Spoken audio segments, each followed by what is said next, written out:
Hello and welcome to the Spiritual 9 to 5 podcast hosted by myself, Marie Groover from The Corporate Psychic. This episode is about sharing our true selves and the feeling of belonging in the workplace. In my opinion, it's not about branding yourself or learning corporate speak, and it's especially not about conforming to who and what is around you. It's actually about practicing being intentionally who you are and sharing that, despite the initial discomfort. If this episode resonates, I ask that you give it 5 stars on whatever platform you're streaming, and that you share with someone that may be liberated by listening. Okay, let's get to it. I noticed a funny pattern this week at Microsoft. If you follow me on social media, you know that I believe that you can be spiritual at work, that you can be your full self at work, that you can have a 9 to 5 and build your dream life, including owning your flexibility and your boundaries. And you'll know that I believe that your job, your career, it should work for you and not the other way around. And yet, many of us fall into the other way around. We base entire lives off of our jobs. We even move closer to our jobs to cut the commute versus living where we want to. We flex and bend so much to make our work and our work lives work out that we forget that the reason we are working is for us, for money, for the freedom that comes with money, for whatever it is that we value. Anyways, I have generally not had the problem with being authentic at work. In any of the places I've ever worked, I have not felt too much pressure to be a certain way or look a certain way or dress or act a certain way. I'm fortunate in that way. Though I did one time get feedback from a boss that my facial expressions need to be brought into check in executive meetings because someone once asked, can she handle being in this room? To which, by the way, I understood completely and also rolled my eyes. Even when I joined Microsoft, so maybe you've heard in a previous episode that I came in as a part of a group of people in the Aspire program. This program is amazing. And in the weeks before joining, there are these trainings to start to prep you about maximizing your career, to get you pumped up to join, et cetera, et cetera, et cetera. And one of them was a training on branding yourself. I'm sharing this right now because I am so myself, and I believe myself to be so infinite of a being with unlimited possibilities that I rebel against being put in a box or a container or a labeled space. I encourage others to rebel against it too. It doesn't feel expansive to me. It doesn't feel integrative or all-inclusive. And you know that I am all about integration of all parts of self. Hello, the corporate psychic. So branding, at least in the way that it was being taught, didn't do it for me. So I said, fuck branding. And when I got feedback about my facial expressions, I said, fuck that too. By the way, when you allow yourself to be your full self, you do radiate a unique brand and a unique experience that's all your own. And it's easy to be consistent because you, no matter how inconsistent you feel you are, no matter how multifaceted or multidimensional you actually are, you are perfectly consistent, predictably unpredictable, constantly growing and expanding, and yet very much still you. But back to me. I work with leaders, and my job is leadership enablement. And I actually really love this work because it reminds me every day that leaders are humans, just like you and I. And they have feelings and emotions and experiences, and they hold big life experiences alongside their work. And they ultimately are the best jugglers of all the important things, or they all have personal assistants, which usually it's both, right? Like that's a really important part of juggling is knowing when to delegate. It's important to say that they generally all have good intentions as well and are all good people. I have worked for very few shitty leaders, despite horror stories that circulate the internet. I know there's a common thought or phrase that floats around about CEOs being sociopathic, but I'm in the room with corporate leaders almost every day, and I would guess that a very, very small percentage of them are sociopathic. and I am psychic, remember? Just kidding. So back to me again. How could someone who has so boldly been able to be herself in the workplace, someone who has said, fuck branding, fuck managing the appearance of my emotions, fuck wearing high heels, even though I do work in tech, so the dress can be kind of lax.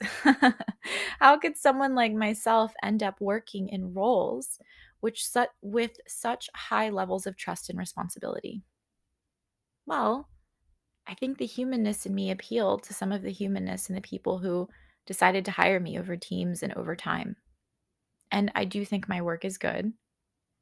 But why am I saying all of this? I'm saying all of this because since I have made it public, and by public I mean sent in my official letter of resignation to my manager and to her manager and to our HR team, since I've made it official that I'm leaving, my boldness has faded. Funny, huh? I am one who has strong work life boundaries. When the waves are good, I email the team and I go surf. When I'm tired, I take breaks, I log off. When I'm not feeling it, I give myself grace and compassion. And if I need to pass off work, I do. When I'm in the groove, I allow myself to flow through it, and I mostly still always log off in time for dinner or an after work adventure. My life has truly been prioritized over my work for a solid 5 to 6 years now. And I am myself at work, my full self. On my last team, I hosted an astrology happy hour, which was a hit, by the way. And I truly believe that it's both of these things, authenticity and strong boundaries, that kept me from burning out and were strong contributors to my performance and my reputation, which I think is a good one. And yet, since I have officially resigned, aka sent in my letter of resignation for July 6, 2022, I have been self-conscious as fuck. I have felt compelled to work until 8 or 9 p.m. every night. I have felt compelled to say yes to things I would never say yes to. And I felt more compelled than ever to even try to be more polished. And I would feel guilt or shame or embarrassment when I wasn't polished or extremely on top of things. It's this weird thing that has happened where I'm suddenly so consciously aware of what it feels like to feel unsafe and like maybe I don't belong. Because suddenly I felt it. And nothing had actually changed that would validate this feeling, by the way. But recently, more than ever, I felt this desire for approval from my peers, approval from my coworkers, from all the people around me, which, to be fair, I don't think I will ever get, nor do I need it. I don't need approval to be who I am. You don't need approval to be who you are. I don't need approval to leave my job. I don't need approval to step fully in my business. Neither do you if any of you are looking for it. I don't need approval to like what I like and work on what I want to work on and dedicate my life to what I want to dedicate my life to and my time to, by the way. And again, neither do you. This is my whole entire point, actually. For the first time in 5 to 6 years, I understand how so many of you feel when you reach out to me and say, how can I be spiritual at work? When you say, how can I be my full self? My team would never respect me. My team would never understand. My company would outcast me. And especially when you say things like, I don't belong. To which I will now respond much more empathically, by the way, but in the same way that I always have, which is, you do belong. You are exactly where you are for a reason. And that reason is not for you to mask your true self and conform to whoever you think you need to be. Fuck branding. Fuck putting yourself into a box. Fuck wearing heels unless you like them. And for God's fucking sake, sit at the goddamn table. No one will ever see you as you until you show up as you. No one is ever going to see something in you if you're not demonstrating it openly and outwardly. No one will ever ask for your input or validate your being or even invite you if you aren't already showing up in some way. So take up space, say what you're thinking, If you are wrong, so fucking what? You will learn. You don't get to the top by hiding in the corner. You practice being yourself. You practice showing up. You practice sharing who you really are. And then it gets easier and then it becomes natural. And when you show up fully, as long as you are kind, respectful, well-intentioned, which maybe means that you have to share your intentions, as long as you commit to continuing to grow as a human, aka understanding yourself, working to better communicate with others, no, not corporate speak, but learning how to speak in a way that is genuine and clear and calm and confident, you're not going to get fired. In fact, you might change the entire culture around you. You might find that you do belong and that you are actually essential. The Dalai Lama says, "No one is special. We are each and all essential." And I mean, the worst possible scenario is that you do get fired. I'm joking. So I want to open this up. I know it's just me today talking at you, and I would love for you to email me directly or reach out to me on LinkedIn or Instagram. You can reach me at hello@thecorpspsychic.com, and my info is in the episode description. I want you to tell me all of your biggest fears in showing up at work. I want you to share with me all your questions and thoughts for being authentic, for bringing the spiritual to the workplace, for sharing more of who you are with the world around you, with your home, with your family, with your friends, with your work coworkers, with people you don't know, with strangers. When you go on first dates, everything. I want to hear and I want to support. And for the record, this funny thing that I noticed where I felt so self-conscious and so much like I didn't belong, it went away mostly. I'm still leaving Microsoft, and July 6th will still be my last day. And so I feel both like I'm gearing up to cross the finish line and wanting to finish strong, and also like I am new to the team and trying to prove my value, which, by the way, your value, my value, it's inherent. It exists because we do. I'm just being real about how I feel, and I'm working on it. I am, again, practicing authenticity.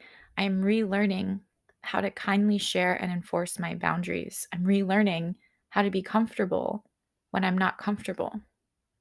And I'll keep you in the loop along the way. In the meantime, have you signed up for my 4-week live course series yet? It's called The Quantum Leap, and it's going down during my last 4 weeks of Microsoft from June 7th to July 7th, ending on my birthday, because I want to go out with a bang, and I want to go out with you. For more info, check the description in the episode bio and reach out with questions. We'll dive into everything from working a 9-to-5 in integrity to running a side business in integrity and scaling the fuck out of it, so that if you so choose, you can walk away from your job too. And if not, I am celebrating you even harder because we are it all, whatever we want.